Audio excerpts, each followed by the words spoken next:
Hey folks, welcome back to the channel. It's Avangel and we are here at Deadhorse in Alaska.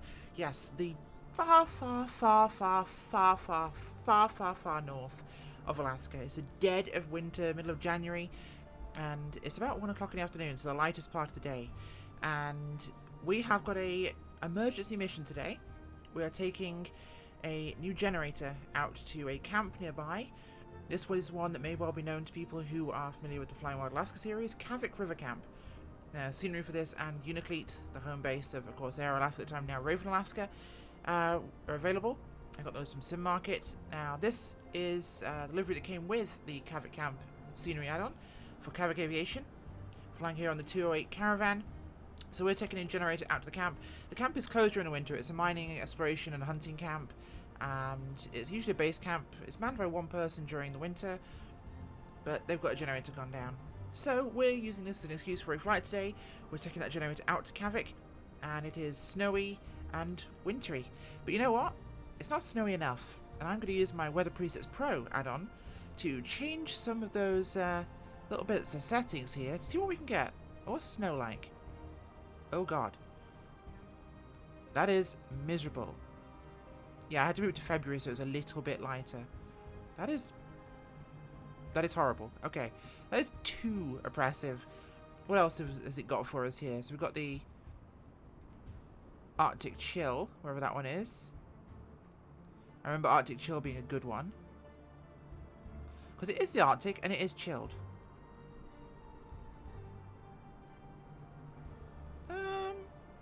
It's not terrible. Got some icing going on here.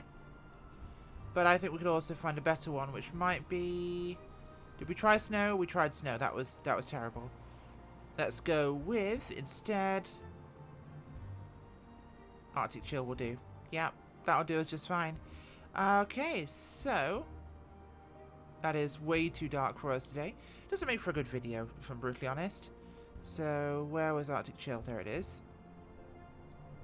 Okay, so we're going to get ourselves taken out here and we're going to push back and get ourselves en route here from Deadhorse. So, should be a fairly easy trip for us today. Let's get the old caravan started up. Where's our fuel selector actually? Fuel cocks are set to open. Make sure my switches are set correctly.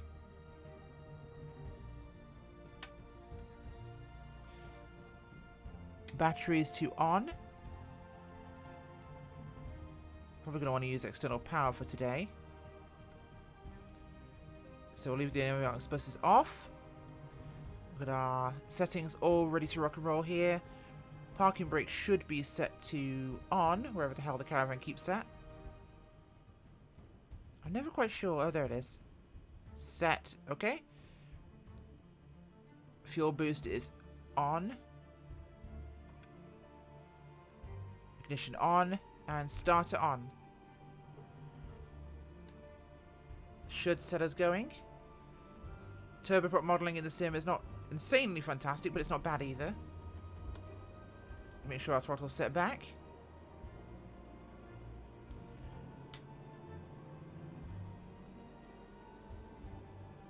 Should be good to go in just a second. We're coming up now. We're looking okay. Got our torque there. Okay, torque power's coming up. Okay, we've got power. Excellent. Drop the pitch back a little bit so we're not going to overpower it as we're taxiing. Okay, let's get ground power to off. Let's set starter to motor. And let's set our fuel boost to normal. Okay, should be good there. Let's get alternator on. Avionics suite is initializing. And we are most likely going to want to get our pitot heat on because it is cold as hell up here. Pitot switch heat on. Let's get all those things on here because this is icing. Make sure the wing icing lights are on so we can see them. And this will freeze us if we aren't careful. So, the ice pumps are set to on. Okay, we're good to go.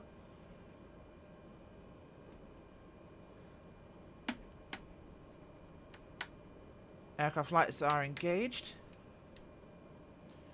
Engines are running good. We are good on systems, so it's time for departure. Well, pushback and departure, at least for now. This is our parking brake. Oh, sorry. Don't mind me.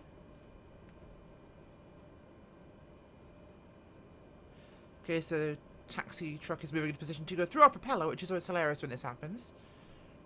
Come on, let's go going backwards, please. My throttle is low, so why am I going forwards? And my prop is also set to low. Okay.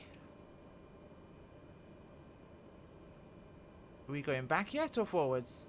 Have you decided which part of my cockpit you'd like to merge with, human figure? They really haven't. They're not really sure.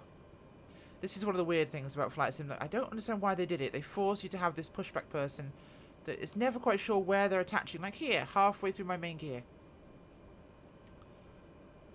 There we go. And now they're somehow magically in front of us. Go figure. So it shouldn't be a long hop. We're looking at about 18 minutes flight between here and Kavik Camp. Should be a fairly easy departure. Right now we're looking at about 4 knots on the runway, so we're going to probably be taking 06. Okay, that will do. Thank you very much, pushback lady. We're going to get our asses out of here.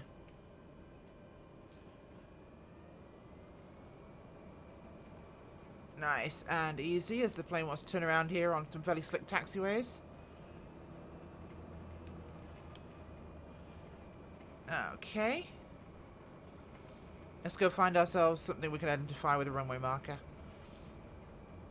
So I believe I'm at the north parking area right now. So we should be heading towards 06's end right now. Okay, 6 left and 24 right. So that's the way I want to go. Hard to see the markings when the ground is this white and the sun is this low. Take ourselves to the right here.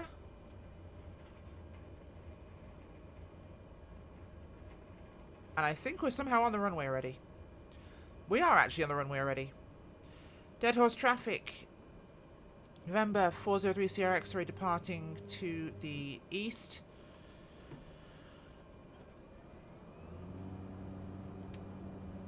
Should be plenty of runway here.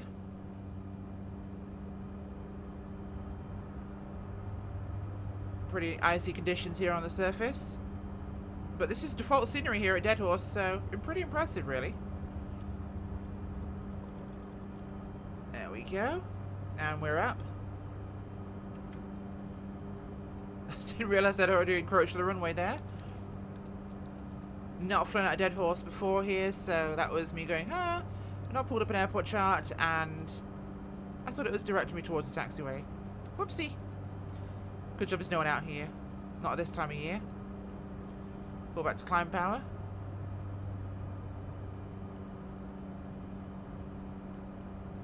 Okay, we're good. Deadhorse traffic, November 403 X-ray, turning to the south en route Kavik Camp.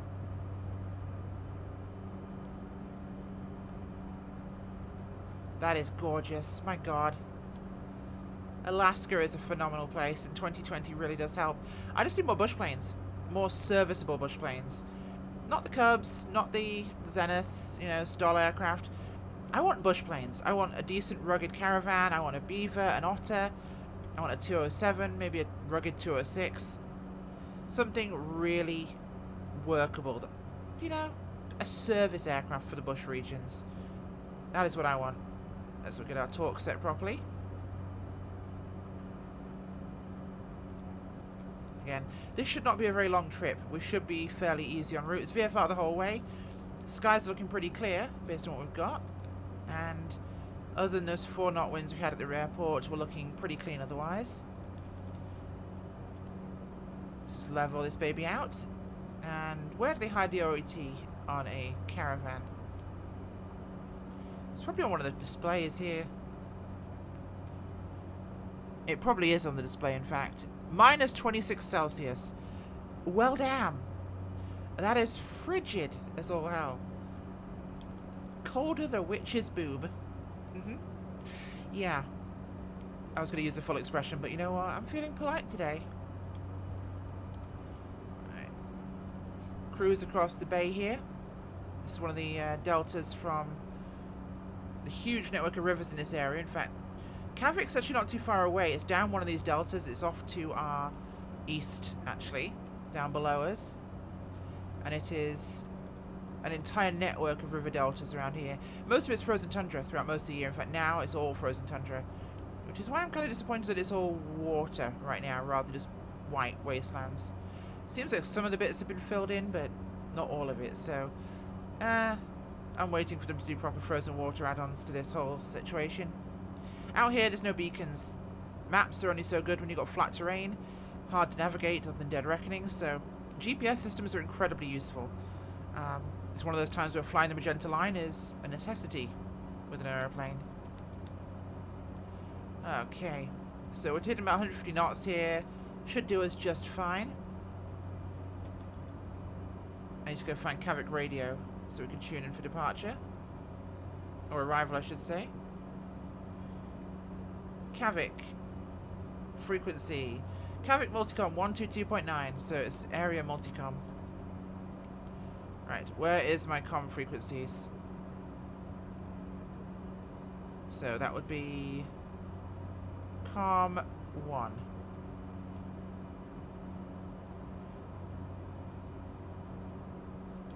Oh, I'm drifting off course because I didn't set autopilot. This is why I want to actually get the systems plugged in so that flight sim actually recognizes them. That would be nice. That's nav frequency. I don't fly the G1000 aircraft a lot, actually. I am very much opposed to such aircraft. So I don't typically do it. Still on course, just fine. So where is my radio? I'm not quite sure. That's a bad thing, right? Okay, so that's set to nav. Where's the comm? Oh, there we go.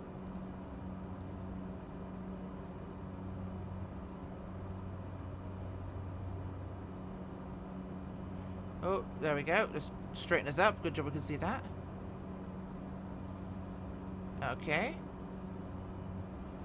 Where is the other part of the frequency adjustment? There we go. 1 to 2.9.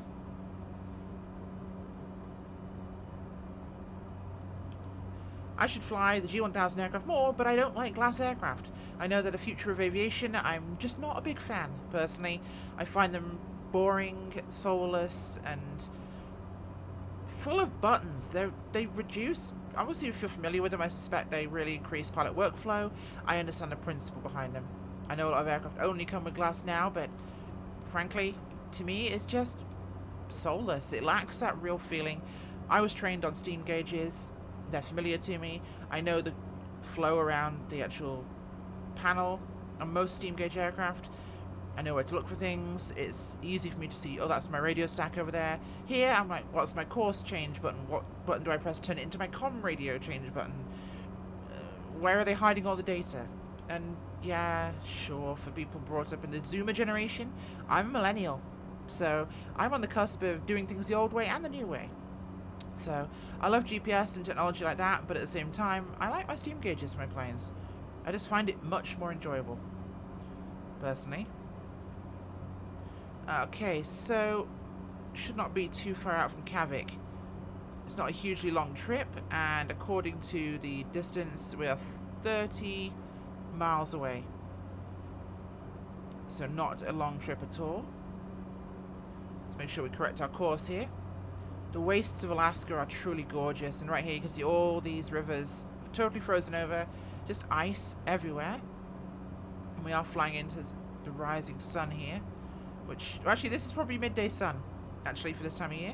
I switched it to February because, yeah, it's January right now, but exactly this time of year it's basically dark all of the year with, or I should say dark all day, apart from basically dusk for about an hour or two. So just for the sake of you guys seeing anything on the screen, I figured I'd actually just fudge the lighting a little bit. Speaking of lighting, where is a bit more? Again, not expertly familiar with the caravan, but I do want to basically find out where the cockpit lights are. Let's make that go away.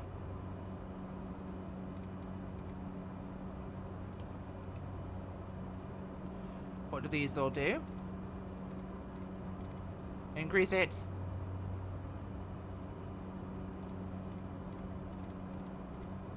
Okay, so that's that. Where's the rest of the lights? Come on. You can't be hiding that easily. Oh, there's the landing lights. Where are the other lights? Cabin lights? No. I mean, it'll do, but it's not what we're after. Oh yeah, we've got some light on at least. It's a start, isn't it? A little drifting off course. Let's adjust that while I try and find out where the hell my panel lights are.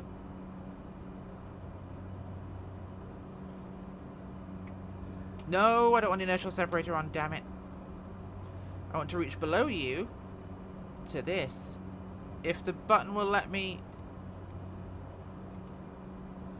Come on. Just let me get past the button, please. That would be really nice of you. Let me reach past the button.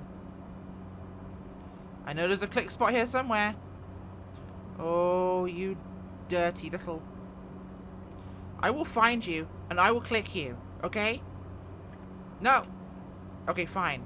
If that gets you out of my way, fine. Right, you can go back in now.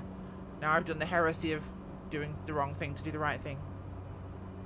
Okay, so at least we have some lighting on our panel now, which makes our life a little bit easier. We can see more of what's going on. And we're coming back on course. We're hitting about 4,000 feet right now, which is plenty. There's not much terrain below us, but it just gives us a bit of appreciation of where we are. So we're passing one of the river branches coming up ahead. There should be a couple more before we hit Kavik. Based on current track, we're about 20 miles out now. So we burned up 10 miles in that time. What is Kavik in terms of runways? That's the question. We're looking at gravel, and it's about 5,000 feet. So decent sized runway, which is good for the cold. Rough surface, so should be fine in this weather. If it was an asphalt surface, that could be a real issue if not cleared. Gravel is pretty common in Alaska for runway surfaces, and it does make landing in crappier conditions a bit easier. It gives you more friction and traction on the surface, so it makes life generally better. Current weather at Kavik is showing as no data. That is wonderful. Thank you, Garmin pilot. And we have actually got some fuel here. Apparently there are fuel pumps at Kavik. Who knew? Some of the winding rivers down below us. The updated live snow weather is actually snow data that's come with FS this time. It's really good. I'm actually pretty impressed with it. Looks really good. Obviously the data's live, so this is really what you're seeing if you were flying over this part of Alaska right now at this time of year, which is cool. And I wanted to bring up the topic of VR. In fact, we're going to talk about VR for the rest of this little bit of a flight. I bought the Rift S with the expectation of using it in Flight Sim 2020. Of course, I also wanted it for Beat Saber, which is my guilty pleasure, and I love it, and my arms still hurt. In fact, most of my body hurts from dancing like crazy. Now, why does my flight yoke not hurt? Because I used it once and put it away. VR for 2020 is not ready. I have a computer capable of running this sim on Ultra, which is what we're running on now. Ultra. And I'm getting about 30 to 50 FPS depending, which is plenty for a flight sim. Honestly, plenty. And it will not run. VR defaults you to medium/low, and it was jerky, and it was poorly optimized. When I leaned forwards, the whole viewpoint moved rather than me moving within the cockpit, so that was really spatially strange. And even though I think you can change that somehow, it's very hard to set up. The setup mode actually tricks you. You have to have bound buttons for the VR controls that reset viewpoint before you go in to calibrate it, so that will trick you and lock you into a position where you have to Control-Alt-Delete the game. But it is not ready. Like, my computer can easily take VR Every other VR game I've played on this has been perfectly fine. Phenomenal performance, high FPS, no issues whatsoever. Flight Sim, they said it's early access for VR. It's kind of just being deployed as is for now. It's not that functional. I've seen some people have some success. I would love to know what they're doing, but I've also seen way more people not have success and have major problems with it. So that is something I'm acutely personally aware of, and for £300 I spent on the Rift S on sale this January, I'm a little disappointed, frankly. I was looking forward to flying in the sim. I was looking forward to recording for you guys in the sim. Not sure how to get it to display on my monitor as a single viewpoint rather than two sides that it does for the VR headset, but it's messy. It is real messy. If you're considering buying VR for Flight Sim, hold off, because you will be disappointed unless you go and find something like Beat Saber, which I can recommend, which is lots of fun. Beat Saber is awesome. You will thoroughly enjoy that, and you'll look like an idiot doing it, but you won't feel bad. Okay, so once again I'm chattering and I'm gaining altitude, so I'll just drop us down here. We're getting speed, so knock the throttle back, and we'll begin a bit of a slow descent down onto course. There we go, reduce power. Got a river ahead of us there, we'll use that as a marker. Nice and gentle en route descent. Keep our speed relatively decent for cruise as we come down. And we'll just straighten ourselves up here. Passing over this frozen river. Kavik Camp should not be a long way away now. We're looking at about... If I just scroll in here so we can see a little bit closer, 10 miles out. So we definitely want to be descending now. I would love this to be in VR. I may actually just use the VR for head tracking purposes if I could do that. That'd be nice. So Kavik River Camp is on the end of a branch that should be up ahead of us. We'll probably see the branch off to this side of us over there. I believe that's the river here, so it should be curling around to about there. That's probably where we're looking for. So let's continue this en route descent down towards Kavik, and we're starting to see some sparse foliage down below us in this wild wasteland. And little bits of elevation. Not a lot though, just enough. We're starting to get into some of the foothills here. This is quite a common hunting area, and a lot of mining expeditions will hole up here when they're off, basically out prospecting.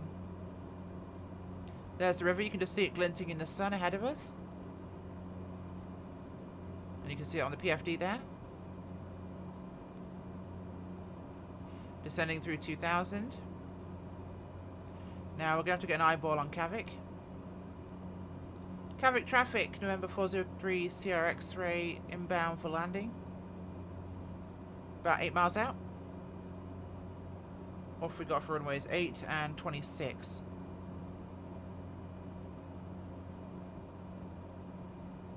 So probably fly over, check out the strip, and then coming back around for 8 will mostly be my expectation. Okay, a little bit below us there, starting to get some more dense tree coverage. Why you tend to get some wildlife out here during the summer. Yeah, it's normally a maintenance crew of 1 during the winter. So they tend to stock up before things get too cold like this. Minus 26 Celsius. Which isn't cold for Alaska. It's kind of a mild winter day, let's say. So we're coming on track for the branch of the river which has Kavik Camp on it. That's just below us on a PFD there. That's the one you can see snaking along here, so we should be about there for the camp itself. Okay, we're lowering speed here, so we'll just pick up the throttle a little bit. We're going to have to really look hard for this place in the winter. It's going to be incredibly hard for us to spot, I suspect. That runway will be white, so we'll have to look for the huts. They should be red, which makes them easier for identification purposes. There it is on the MFD there in front of us. Coming up now. And there's the branch of the river. And it's where we get that split section just up ahead of us. Throttling back a little bit as we descend down towards a decent pattern altitude to see what we're looking for. I'm going to just drop below the airport, put it on my left side, so I can see what I'm looking for here. Is that going to be our strip there? I think that's our strip. That could be our strip. And that looks like camp buildings. Is this what we're looking for? I think that's Kavik Camp. Okay.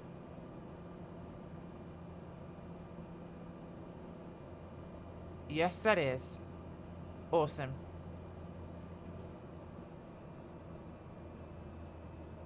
So we're going to fly over, turn around, and come back and put down on the runway. That is completely snow. So this is going to get interesting, I suspect. There's the camp below us. Okay, so drop speed down, put some flaps in. We'll come around, we'll make our approach, and we'll put down. Kavik traffic, Cessna Caravan, November 403 X-ray. Entering left traffic 08 for landing. Bring her around here.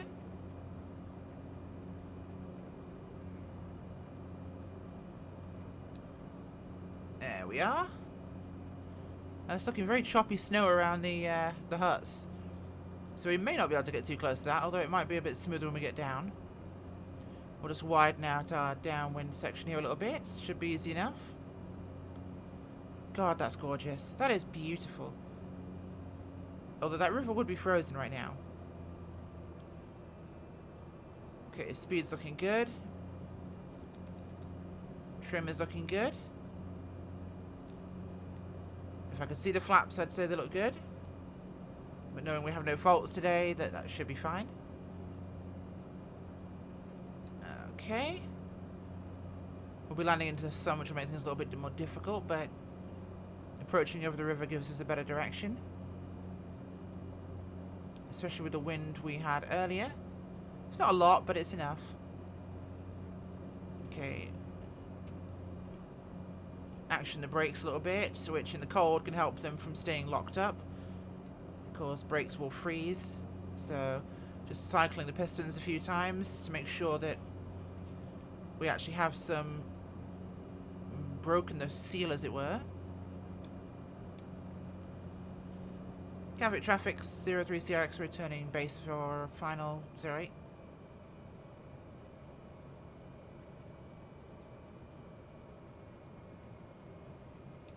Okay.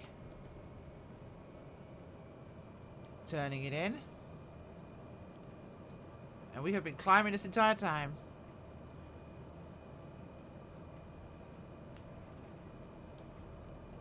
Well, it's time for a fact. Have Angel Special. No, we're not making that. The hell am I doing? 03 CRX ray going around. This is what happens when I talk to you people. I end up climbing and missing my altitude. I get distracted easily. I should focus on the flying first, but I'd be very quiet then because I'd be concentrating. Which loses some of the entertainment factor, wouldn't you say? We'll just do another circuit, we'll be fine. Gauging altitude with the snow is also rather tricky, I've noticed. What seems to be pretty low altitude is actually pretty high.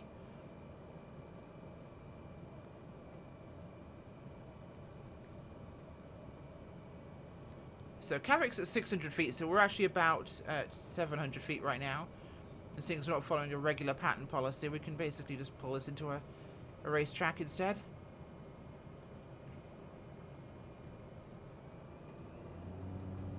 Okay, looking good.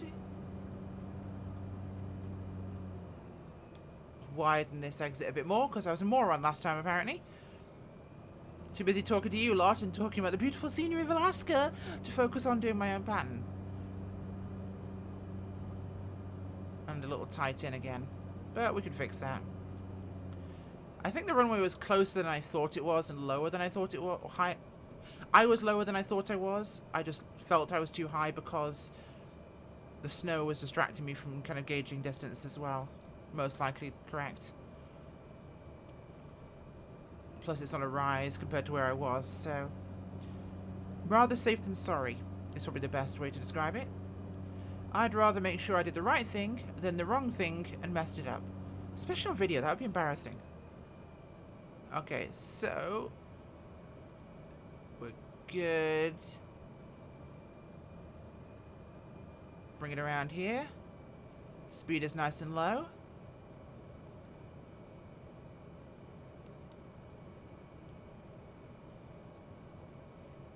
Kavik traffic, 03CX returning final 08.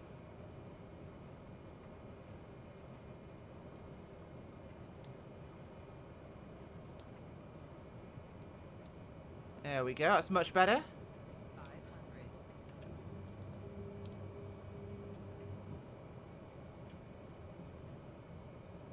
And we've got the magic of turboprops, reverse thrust.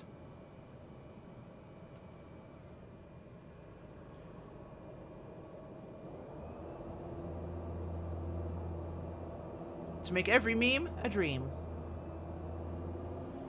As I enter beta in the air for a beautiful, smooth, sexy touchdown, which is a skydiving plane trick, not normally done for landings, but it works for super short landings.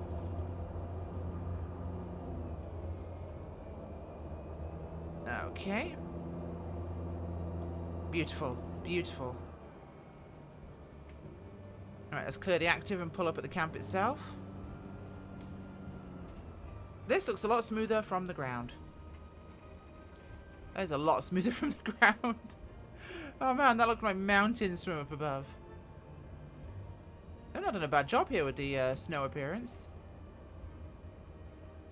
And they have got fuel pumps, that's useful. Ah, it's the plane that I want to fly but can't yet. It's probably a static model. No, that's one of my add-on planes. Okay, that does not look like it belongs here. Right, let's get ourselves turned in and parked up. That should do. Shut it down and call it a day.